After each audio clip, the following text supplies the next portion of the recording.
जय हिंद दोस्तों। उम्मीद करते हैं आप सभी स्वस्थ होंगे। तो आज हम करने जा रहे हैं सिंप्लीफिकेशन का चैप्टर। और जैसे कि आपको पता है कि सिंप्लीफिकेशन में हम एक जो फॉर्मूला है वो यूज़ करते हैं, जिसको हम बोलते हैं बोडमास। बोडमास बोडमास यानी बिफोर ब्रैकेट को सोल्व करते हैं। ब्रैकेट मेनली होते हैं हमारे तीन टाइप के, जिसको हम क्या बोलते हैं, स्मॉल ब्रैकेट, और फिर मीडियम, और फिर लार्ज ब्रैकेट हम इसको बोलते हैं। ठीक है दोस्तों, ओ से क्या होता है? ओ से होता है हमारा ऑफ। ऑफ यानी मल्टीप्लाई होता है, लेकिन हम डिवाइड से पहले सोल्व करते हैं। डी फोर हो गया हमारा डिवाइड। एम फोर दोस्तों मल्टीप्लाई। ए फोर एडिशन यानी हम क्या करते हैं, इसमें ऐड करते हैं। एस फोर हमारा सब्ट्रैक्शन। तो इसी सीक्वेंस में हम इस चैप्टर में जो क्वेश्चंस हैं उनको सोल्व करते हैं। यानी हम सबसे पहले क्या करते हैं, ब्रैकेट को सोल्व करते हैं, फिर ऑफ को सोल्व करते हैं दोस्तों, उसके बाद डिवाइड को, डिवाइड के बाद मल्टीप्लाई करते हैं, मल्टीप्लाई के बाद में ऐड करते हैं, और सबसे लास्ट में हम क्या करते हैं, सब्ट्रैक्शन करते हैं यानी माइनस करते हैं। जैसे कि मैं आपको यहीं पे बताना चाह रहा हूँ कि ये जो फॉर्मूला है बोडमास का, बोडमूस बोडमास में हम एक चीज़ और ऐड करते हैं। हम इसको क्या बोलते हैं, वेरी वेरी बदमाश, यानी बहुत ज़्यादा बदमाश। वी वी फोर हम यहाँ पे यूज़ करते हैं रेखीय ब्रैकेट के लिए, जिसको हम क्या बोलते हैं, वी फॉर वेनेकुलम, यानी रेखीय ब्रैकेट। तो रेखीय ब्रैकेट का यूज़ भी हम आगे इसी चैप्टर में पढ़ेंगे। तो चलिए बिना देरी के हम स्टार्ट करते हैं इस वीडियो को, और लेते हैं हमारा क्वेश्चन नंबर फर्स्ट। तो दोस्तों जैसे कि आप यहाँ पे देख पा रहे हो, तो हमारा क्वेश्चन नंबर फर्स्ट है। इसमें हम हमारे पास क्या है, 8 प्लस में ब्रैकेट ये स्टार्ट है, इसको हम क्या बोलते हैं, छोटा ब्रैकेट यानी स्मॉल ब्रैकेट। तो 5 माइनस 3 को सॉल्व करते हैं सबसे पहले, क्योंकि हमने अभी अभी डिस्कस किया था कि हम सबसे पहले क्या सॉल्व करते हैं, ब्रैकेट सॉल्व करेंगे। ब्रैकेट के बाद हम ऑफ, ऑफ के बाद हम डिवाइड सॉल्व करेंगे, डिवाइड के बाद हम मल्टीप्लाई सॉल्व करेंगे, मल्टीप्लाई के बाद एडिशन, एडिशन के बाद सब्ट्रैक्शन। अगर यहाँ पे अगर मैं ब्रैकेट को सोल्व करूँ, यानी सिर्फ और सिर्फ इस पार्ट को सोल्व करता हूँ, तो 5 माइनस 3 इक्वल टू क्या हो जाएगा, हमारा 2 हो जाएगा। अब हमारे पास क्या बचा दोस्तों, 8 plus 2 which is equal to 10, यानी 8 और 2 यहाँ पे कितने हो जाएंगे, 10 हो जाएंगे। तो इसी तरीके से हमारा जो आंसर है क्या बन जाएगा, सी सही हमारा आंसर हो जाएगा। तो अब हम आते हैं नेक्स्ट जो क्वेश्चन है उसकी तरफ। अभी आपके सामने नेक्स्ट क्वेश्चन आ चुका है दोस्तों। इसमें भी हम सबसे पहले ब्रैकेट को ही सोल्व करेंगे। तो ब्रैकेट में हमारे पास दिया है 5 इंटू 3। तो 5 को मल्टीप्लाई जब हम करते हैं 3 से, तो आपको पता है कि आंसर होता है 15। और अब हमारे पास यहाँ पे कितना और रह गया दोस्तों, और प्लस में कितना, 15। तो इस तरीके से हमारा आंसर कितना हो जाएगा, 19 हो जाएगा। तो यहाँ पे जो है इसका राइट जो आंसर जो होगा दोस्तों, वो क्या होगा, एक मिनट, वो हो जाएगा हमारा ए दोस्तों। ए विल बी राइट आंसर। सो इसी तरीके से सोल्व करते हैं नेक्स्ट पार्ट को। नेक्स्ट जो क्वेश्चन है हमारा दोस्तों, जैसे कि आप देख पा रहे हैं,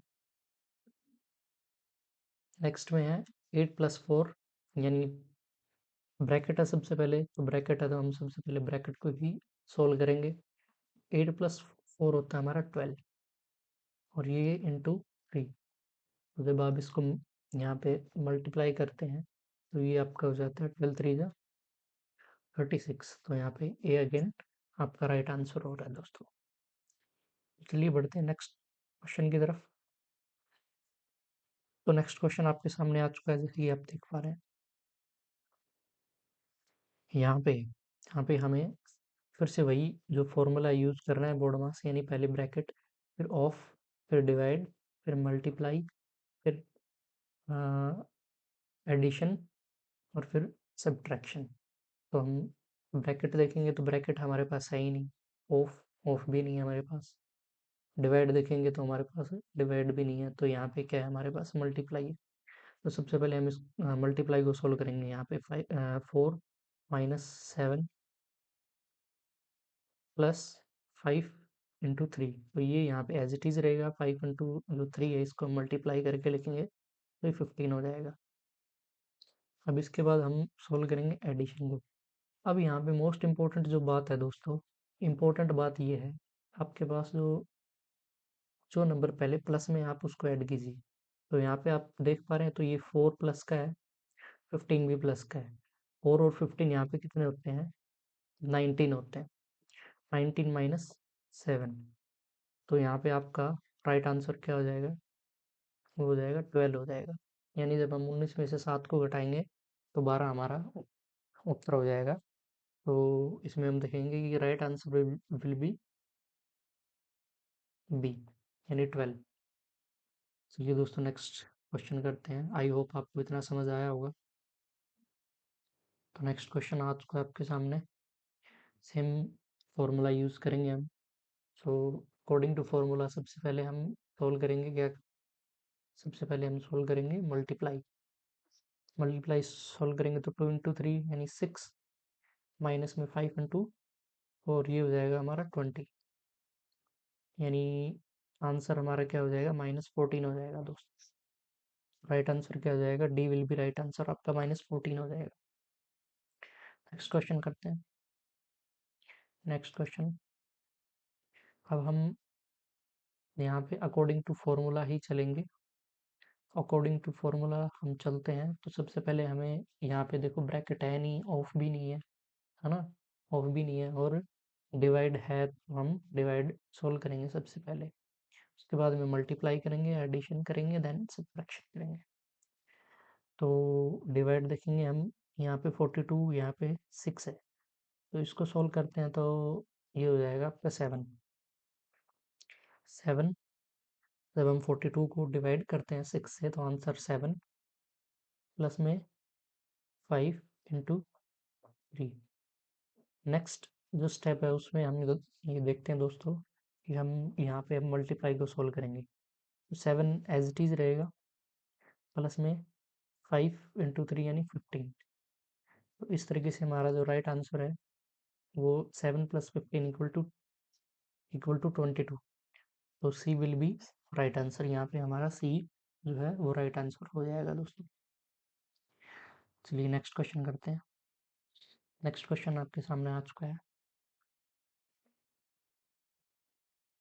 अकॉर्डिंग टू फॉर्मूला सबसे पहले हम डिवाइड, डिवाइड के बाद में मल्टीप्लाई, फिर एडिशन सोल्व करेंगे। तो यहाँ पे अगर मैं इसको लिखता हूँ 4/8 इंटू 3 प्लस 5, और जब हम इसको सोल्व करते हैं तो ये होगा 4 बन जा 4, 4 2 जा 8, तो ये हमारा हो जाएगा 3/2 रह गया, यहाँ पे प्लस में 5 रह गया।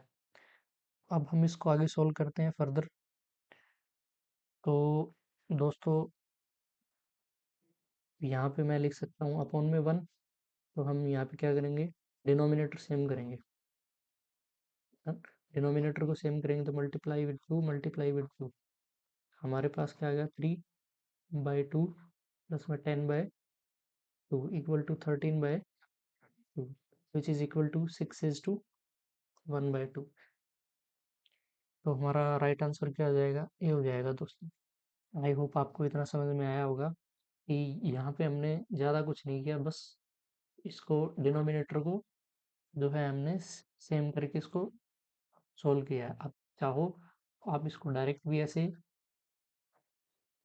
सोल्व कर सकते हो। जैसे क्या ये हो जाएगा हमारा, अगर मैं 3/2 को 1:1/2 लिख दूं तो शायद ये गलत नहीं होगा, क्योंकि हम जो है 3/2 को 1:1/2 लिख सकते हैं। और यहाँ पे हमारा क्या था? 5।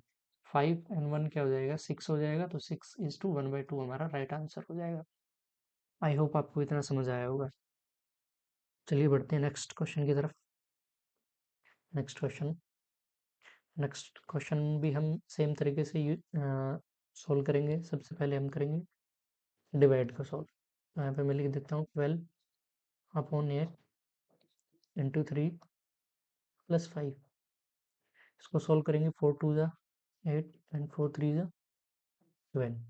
तो यहाँ पे आ गया आपका 9/2 प्लस में 5।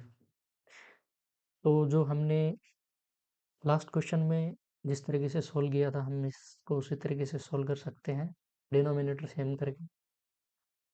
डिनोमिनेटर हमने सेम किया तो ये हमारे पास आ गया 9/2 प्लस में 10/2। तो ये हो गया हमारा 19/2। तो ये हो जाएगा हमारा 9:1/2, यानी सी विल बी राइट आंसर। तो आई होप आपको इतना समझ आया होगा, ये पार्ट भी आपको समझ आया होगा कि किस तरीके से हमने डिनोमिनेटर को सेम करके इसको थोड़ा सा इजी बनाने की कोशिश की। तो बढ़ते हैं नेक्स्ट क्वेश्चन की तरफ दोस्तों। नेक्स्ट क्वेश्चन आपके सामने आ चुका है। अब हम इसमें सॉल्व करेंगे सबसे पहले, देखिए मल्टीप्लाई सॉल्व करेंगे, बिकॉज इसमें ब्रैकेट भी नहीं है, ऑफ भी नहीं है, डिवाइड भी नहीं है, तो मल्टीप्लाई सॉल्व करेंगे। तो यहाँ पे 4 7 = 28 प्लस में 5 6 = 30। आंसर आपका डायरेक्ट आ चुका है 58। C will be right answer. Next question. Next question हम करेंगे, तो इसमें सबसे पहले हम डिवाइड को सॉल्व करेंगे। तो डिवाइड को सॉल्व करेंगे दोस्तों, 5 इंटू 4/6 इंटू 9। तो यहाँ पे कॉमन क्या है, यहाँ पे कॉमन है 3। 3 2 = 6, 3 3 = 9, 2 1 = 2 एंड 2 2 = 4। तो यहाँ पे मल्टीप्लाई करेंगे, 5 2 = 10, 10 3 = 30। तो B will be right answer. तो आंसर जो बी है हमारा, यानी 30 इसका आंसर हो चुका है दोस्तों, 30 आ गया इसका आंसर। आई होप आपको इतना समझ आया होगा। Next question.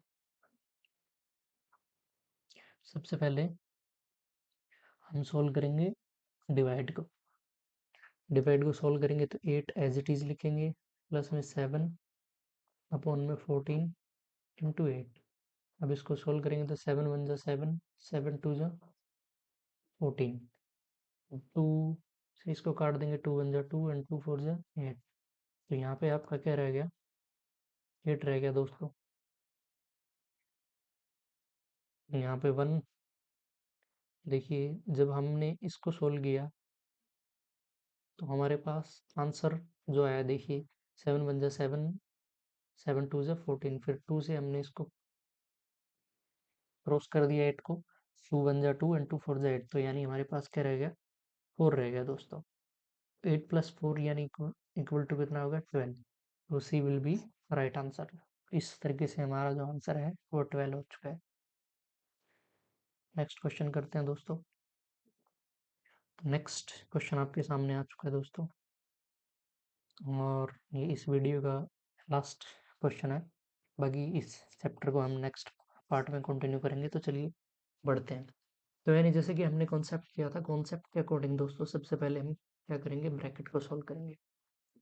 ब्रैकेट के बाद हम ऑफ को सॉल्व करेंगे, ऑफ हमारे पास है ही नहीं इसमें। फिर उसके बाद में डिवाइड को सॉल्व करेंगे, देन मल्टीप्लाई, मल्टीप्लाई भी नहीं है हमारे पास। ठीक है दोस्तों, एडिशन को सॉल्व करेंगे, सब्ट्रैक्शन को सॉल्व करेंगे। तो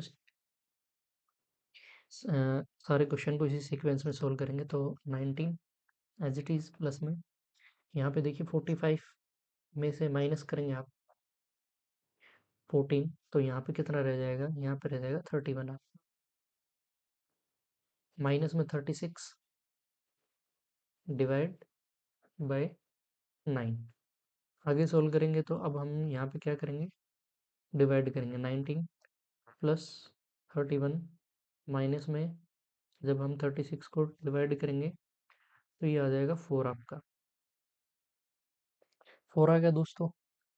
तो अब हम दो तरीके से इसको सोल्व कर सकते हैं।